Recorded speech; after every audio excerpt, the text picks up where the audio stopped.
স্বাগতম দর্শক বন্ধুরা, আপনাদের সকলকে আমি অনুপ বিশ্বাস। দর্শক, আগামী 2 সপ্তাহের মধ্যে গাজায় যুদ্ধবিরতি সিজ ফায়ার হতে পারে। বেঞ্জামিন নেতানিয়াহু হয়তো তার সেনাবাহিনীকে গাজা থেকে সরিয়ে আনতে পারেন, কিন্তু বন্ধুরা, সেনাবাহিনী তিনি এমনি সরিয়ে আনবেন না। যুদ্ধবিরতির জন্য নেতানিয়াহু সহজে রাজি হবেন না। আসলে ডোনাল্ড ট্রাম্প আর বেঞ্জামিন নেতানিয়াহু মিলে গাজার জন্য যে পরিকল্পনা তৈরি করেছেন সেটা এক কথায় অনেক বড় এবং খুবই গুরুত্বপূর্ণ। তারা গাজার নিয়ন্ত্রণ তুলে দিতে চাইছেন আরব বিশ্বের এমন 4টি দেশের হাতে, যেসব দেশ আগে থেকেই তাদের প্রভাবের মধ্যে আছে, এক কথায় তাদের অনুগত বা অধীনস্থ। দর্শক, পুরো বিষয়টা খুব ভালো করে বোঝার চেষ্টা করুন। গাজা নিয়ে আরও কিছু খবর আছে এবং ইরান নিয়েও কিছু তথ্য সামনে এসেছে, নতুন তথ্য, সেগুলোও আমি এই প্রতিবেদনে আপনাদের সামনে তুলে ধরব। দর্শক, আসলে খবর এমনই আসছে যে যখন ইসরায়েল ইরানের উপরে হামলা চালাচ্ছিল, তখন নেতানিয়াহু আর ডোনাল্ড ট্রাম্পের মধ্যে গাজা নিয়ে কিছু আলোচনা হয়। কিছু শর্তের ভিত্তিতে নেতানিয়াহু এখন গাজায় যুদ্ধবিরতিতে রাজি হয়েছেন। তাহলে সেই শর্তগুলো কি কি, তাই তো? দর্শক, শর্ত হলো মিশর, সংযুক্ত আরব আমিরাত ইউএই এবং আরও 2টি আরব দেশ গাজার দায়িত্ব পাবে। সম্ভবত সেই 2টি দেশ হচ্ছে, প্রথমটি সৌদি আরব এবং দ্বিতীয়টি হতে পারে ওমান। বেঞ্জামিন নেতানিয়াহু ডোনাল্ড ট্রাম্পের সামনে যুদ্ধবিরতির জন্য একটি শর্ত দিয়েছেন। শর্তটি হলো আরব বিশ্বের ওই 4টি দেশ গাজা শাসন করবে এবং গাজা থেকে হামাস নামের যে সন্ত্রাসী সংগঠন আছে সেটাকে সম্পূর্ণভাবে নিশ্চিহ্ন করে দেওয়া হবে। গাজার ভিতরে হামাসের যে সমস্ত নেতৃবৃন্দ এখনও টিকে আছে তাদের সম্পর্কে পুরো দুনিয়াকে সঠিকভাবে জানানো হবে। পাশাপাশি যেসব বন্দী এখন হামাসের দখলে রয়েছে তাদেরকে মুক্ত করতে হবে। এই শর্তগুলো মেনে চলা হলে আগামী 2 সপ্তাহের মধ্যে যুদ্ধবিরতি কার্যকর হতে পারে। বেঞ্জামিন নেতানিয়াহু ও ডোনাল্ড ট্রাম্পের মধ্যে হওয়া এই আলোচনায় আরেকটি গুরুত্বপূর্ণ শর্ত ছিল, বিশ্বের বিভিন্ন দেশে যারা ইসরায়েল ও আমেরিকার সংস্পর্শে আসে যেসব দেশ, সেই সব দেশ গাজার মানুষদের নিজেদের দেশে আশ্রয় দিতে রাজি হয়েছে। কিছু দেশ, তাই গাজার যেসব মানুষ সেই সব দেশে গিয়ে থাকতে চান তারা সেখানে গিয়ে স্থায়ীভাবে বসবাস করতে পারবেন, এটা নেতানিয়াহু চাইছে। এছাড়াও ইসরায়েলের আব্রাহাম চুক্তি, নিশ্চিত জানেন এই চুক্তি সম্পর্কে, তো সেই আব্রাহাম চুক্তিটাকে আরও সম্প্রসারিত করা হবে। অর্থাৎ সৌদি আরব, সিরিয়া এবং আরও কিছু আরব দেশ যারা এখনও ইসরায়েলকে স্বীকৃতি দেয়নি, তারাও এবার ইসরায়েলকে স্বীকৃতি দেবে। এখন এই শর্তগুলো কিছু মানুষের কাছে অনেক বড় বা কঠিন মনে হতে পারে, যে ভাই এসব আরব দেশ এত সহজে কিভাবে রাজি হবে, তাই না? কিভাবে তারা আব্রাহাম চুক্তিতে যোগ দিয়ে ইসরায়েলকে স্বীকৃতি দেবে? ভাই দর্শক, এরা স্বীকৃতি দেবে, নিশ্চিত দেবে, কারণ এই দেশগুলোর ওপর ডোনাল্ড ট্রাম্পের একটা সরাসরি প্রভাব রয়েছে। উদাহরণ হিসেবে বলা যায়, আপনি সিরিয়ার প্রেসিডেন্টের কথা ভাবুন। সিরিয়ার প্রেসিডেন্টকে বর্তমান যুক্তরাষ্ট্র আগে সন্ত্রাসী বলতো, কিন্তু বর্তমানের পরিস্থিতি হচ্ছে ডোনাল্ড ট্রাম্প এখন তাকে পুরোপুরি ক্লিন চিট দিয়ে ফেলেছেন। তার মাথার উপরে যে পুরস্কারের মূল্য ঘোষণা করা ছিল সেটাও তুলে নেওয়া হয়েছে। এমনকি ট্রাম্প তার সঙ্গে হাতও মিলিয়েছেন। এখন বলুন এখন এই ব্যক্তি কি ইসরায়েলকে স্বীকৃতি দিতে অস্বীকার করবে? তো সেরকমই আরব দেশগুলোর মধ্যে যেমন সৌদি আরব, তারা তো সম্প্রতি আমেরিকার সঙ্গে অনেক বড় ওইসব প্রতিরক্ষার চুক্তি করেছে হাজার কোটি টাকার। এখন যদি আমেরিকা কিছু বলে, সৌদি আরব কি তা অমান্য করতে পারবে? আপনার কি মনে হচ্ছে? দর্শক, এটা আর অস্বীকার করার কোনো উপায় নেই যে খুব শীঘ্রই এইসব আরব দেশ আব্রাহাম চুক্তিতে যোগ দিতে চলেছে। আর প্রমাণ পাওয়া যাচ্ছে যে ইসরায়েলের ভেতরে ইতিমধ্যেই সেই সব আরব দেশের নেতাদের ছবি লাগানোর পোস্টার দেখা যাচ্ছে, যারা ইসরায়েলকে স্বীকৃতি দিতে চায় এবং এই চুক্তিতে যোগ দিতে চায়। সেই সব পোস্টারে ডোনাল্ড ট্রাম্পের সঙ্গে ওই আরব নেতাদের ছবি আছে এবং ইসরায়েলের বিভিন্ন বিলবোর্ডে এসব পোস্টার এখন টানানো হচ্ছে। ডোনাল্ড ট্রাম্প আর বেঞ্জামিন নেতানিয়াহুর চারপাশে এখন দেখুন কোন কোন মুসলিম নেতারা আছেন। দেখুন, এদের তো আপনারা ভালো করেই চেনেন, তাই না?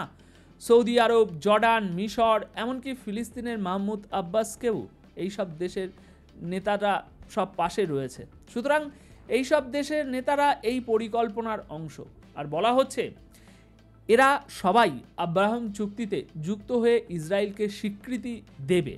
তাই এখন এই শর্তগুলোর ভিত্তিতেই আগামী 2 সপ্তাহের মধ্যে হয়তোবা গাজায় যুদ্ধবিরতি হতে পারে। আর এটা কোনো বানানো গল্প নয় বন্ধুরা।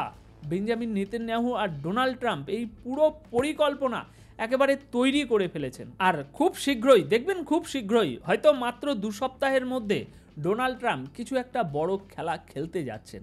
কারণ আমি আপনাদের আগের দিনও বলেছিলাম যে ডোনাল্ড ট্রাম্পের তরফ থেকে স্পষ্ট জানানো হয়েছিল 2 সপ্তাহের মধ্যে গাজা নিয়ে একটা ভালো খবর আসবে, যুদ্ধবিরতি হতে পারে। ট্রাম্প এখন চান শান্তির নোবেল পুরস্কার পেতে। তিনি গাজায় এখন শান্তি প্রতিষ্ঠার মাধ্যমে নিজেকে বিশাল বড় শান্তির দূত হিসাবে তুলে ধরতে চাইছেন। কিন্তু সেই গাজার কৃতিত্ব তুলে দেওয়া হবে এমন কিছু লোকের হাতে যারা আগে থেকেই তাদের অধীনে কাজ করে, এক কথায় তাদের আনুগত।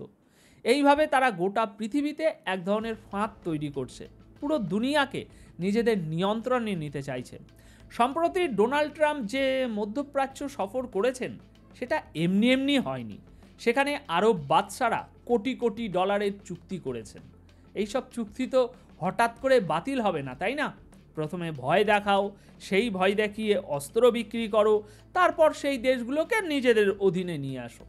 চলুন এবার ইরানের দিকে যাই আমরা। দর্শক, ইরান আর ইসরায়েলের চলমান যুদ্ধে গত 12 দিন ধরে আমরা যা দেখেছি তা হলো ইসরায়েল যেসব হামলা করেছে তার বেশিরভাগই করেছে যুদ্ধ বিমান ব্যবহার করে। আর ইরান যে হামলাগুলো চালিয়েছে মূলত ব্যালিস্টিক ক্ষেপণাস্ত্র দিয়ে। তাই অনেকেই এখন এই যুদ্ধের সমাপ্তিতে প্রশ্ন তুলছেন যে ইরানের কি তাহলে যুদ্ধ বিমান নেই? আছে দর্শক, আছে, তবে খুব শক্তিশালী বা আধুনিক নয়। তাই এখন যে খবর আসছে তা হলো ইরান চীনের কাছ থেকে কিছু যুদ্ধ বিমান কিনতে যাচ্ছে। চীনের একটি যুদ্ধ বিমান আছে যার নাম চেংদু J-10C। প্রায় 40টি এই যুদ্ধ বিমান ইরান চীনের থেকে কিনতে পারে। আরেকটি গুরুত্বপূর্ণ খবর হলো ইরান আন্তর্জাতিক পারমাণবিক শক্তি সংস্থা, এই সেই মূল পান্ডা যার জন্য যুদ্ধ হয়েছে, IAEA, এদেরকে এখন পুরোপুরি নিষিদ্ধ ঘোষণা করেছে। এখন থেকে এই সংস্থা আর ইরানের ভিতরে ঢুকে ইরানের পারমাণবিক কর্মসূচি নিয়ে গবেষণা বা কোনো রকম নজরদারি করতে পারবে না।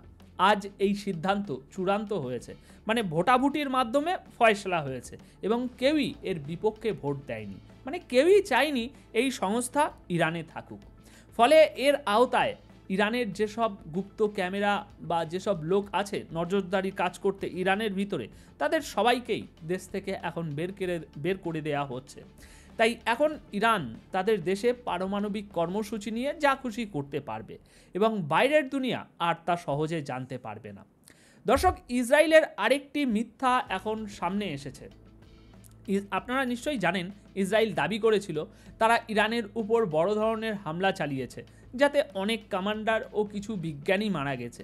এমনকি তারা কয়েকটা বড় নামও সামনে এনেছিল।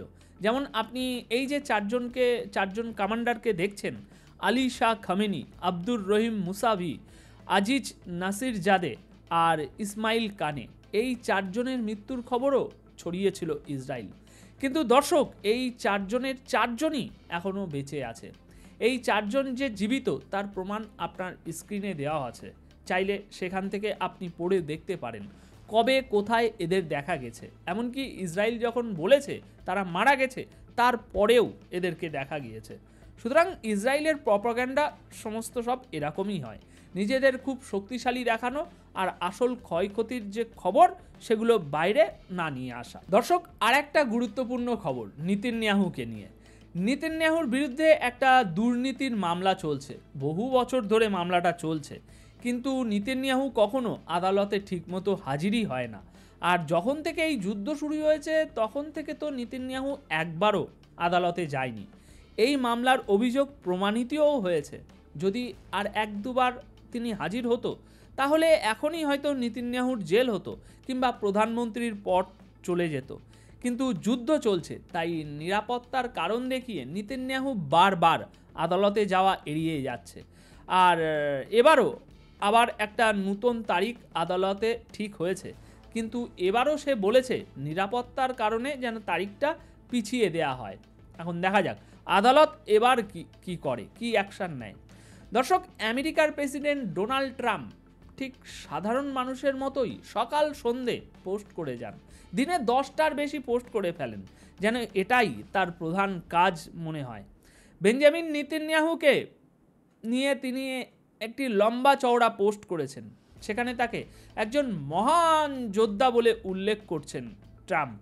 কিন্তু আপনারা তো জানেন যে নেতানিয়াহুর বিরুদ্ধে আন্তর্জাতিক অপরাধ আদালতে মামলা চলছে, এমনকি তার বিরুদ্ধে গ্রেপ্তারি পরোয়ানাও জারি হয়েছে। সে সেই সব দেশে যায় না যেখানে গেলে তাকে গ্রেপ্তার করতে হবে। এখন ডোনাল্ড ট্রাম্পের তিনি সুপারিশ করে তিনি বলছেন নেতানিয়াহু এক মহান বীর, এই যুগের শ্রেষ্ঠ যোদ্ধা, তাই তার বিরুদ্ধে যেসব মামলা চলছে সেগুলো অবিলম্বে খারিজ করে দেওয়া উচিত।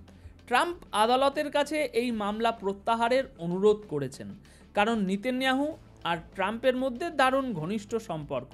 আর তার একটা বড় কারণ হলো ইসরায়েলের পর সবচেয়ে বেশি ইহুদি যে দেশে থাকে সেটা হলো আমেরিকা। দর্শক, আমেরিকায় যেসব বড় বড় কোম্পানি আছে যাদের পণ্য সারা পৃথিবী জুড়ে ব্যবহার করা হয়, সেই সব কোম্পানির অনেক সিইও ইহুদি। তাই আমেরিকা বাধ্যতামূলকভাবে ইসরায়েলের পাশে দাঁড়াতে হয় বা দাঁড়ায়। আর যখনই আমেরিকা ইসরায়েলের পাশে দাঁড়ায় তখন তাদের জন্য অস্ত্র বিক্রিরও একটা বড় সুযোগ তৈরি হয়। মধ্যপ্রাচ্যে ইসরায়েল যেন আমেরিকার একটা বলতে পারেন মোহরা হয়ে কাজ করে।